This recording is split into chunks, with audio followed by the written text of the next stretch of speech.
Alright, so here is the rather nondescript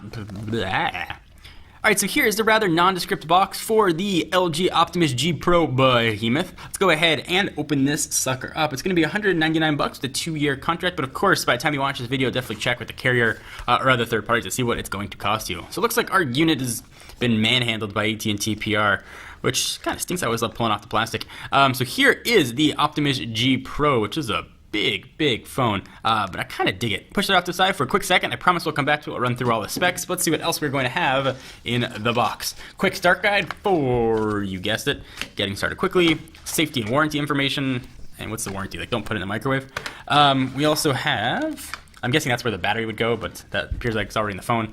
A pretty large size wall wart for charging, and we've got a micro USB cable. So nothing overly exciting in there, although I think that maybe when this comes to market, if this isn't the full retail packaging, you're going to get a folio case in the box. Not a folio case or a coolio case, but folio. Alright, so now that I've got the phone out of the box, I will see if I can power this sucker on, and I'll run you through all the specs, because there's a lot to like about this phone. There's a little Life's Good LG logo there. Alright, so what you are looking at is a gorgeous 5.5-inch screen, and that is a full HD screen. That's 1080p, which is pretty impressive.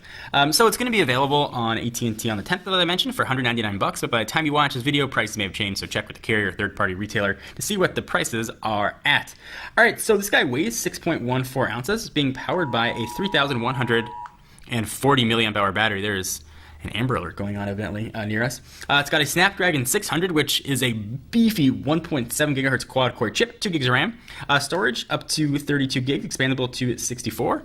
On the back, we've got a 13 megapixel camera that can do 1080p and a 2.1 megapixel camera that lives there right there on the front. Of course, AT&T LTE is here. It's got Bluetooth 4.0 and NFC. It does have some cool dual camera recording and quick memo applications for notes, and supposedly there's supposed to be that free folio case, but we did not get one.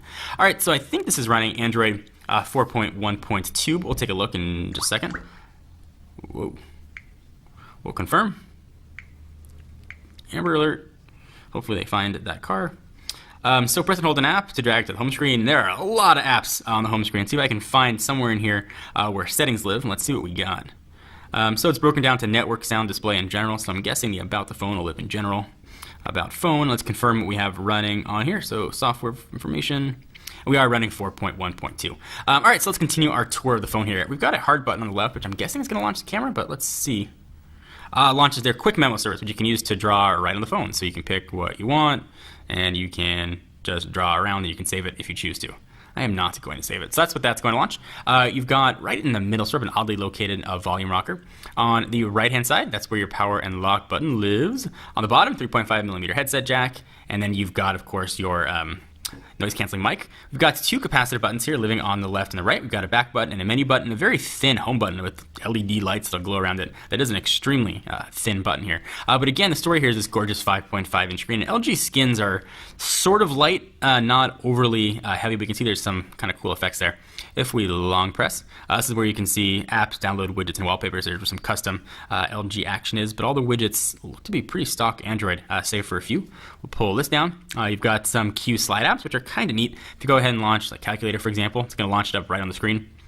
You don't need that, and you can move it around. You can do your calculations, blah, blah, blah, and then when you're done, you go ahead and just exit it. We don't have here, though, any sort of capacitive stylus, no S Pen, like we've seen on the Samsung devices, and this is certainly the same screen size as the Galaxy Note 2. And speaking of the Galaxy Note 2, let me bring that in just so you guys can see for a comparison here. Very, very similar looking phones.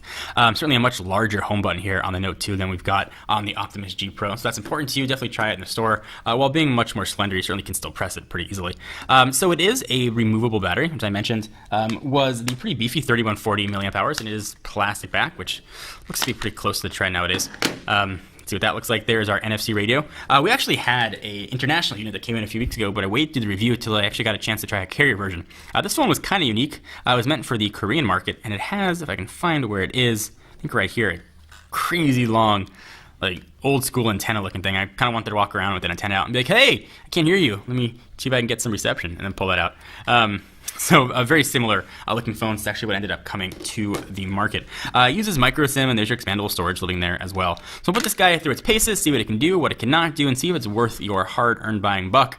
But if you are looking for a 5.5-inch phablet, that's going to be a very good choice. A 1080p screen, at least on first blush, looks really nice. And the brightness, is only at 59%. If I kick that sucker all the way up, it's probably going to look washed out for you guys. But with normal people eyes, that is a beautiful screen. It looks like it's also a quick remote function, so that must be a IR blaster right there, I guess, in the upper right-hand corner. So all kinds of cool stuff to learn and check out about this phone. Love to hear your thoughts. Anything you want to see in particular, be sure to let us know. And of course, we'll do a review, comparisons, and all kinds of other goodness we love to do here at Techno Buffalo. So leave your comments down below. Please give the video a thumbs up. We most definitely appreciate it. I am John Rettinger. Check us out, technobuffalo.com. I'll see you in the next video. Bye-bye.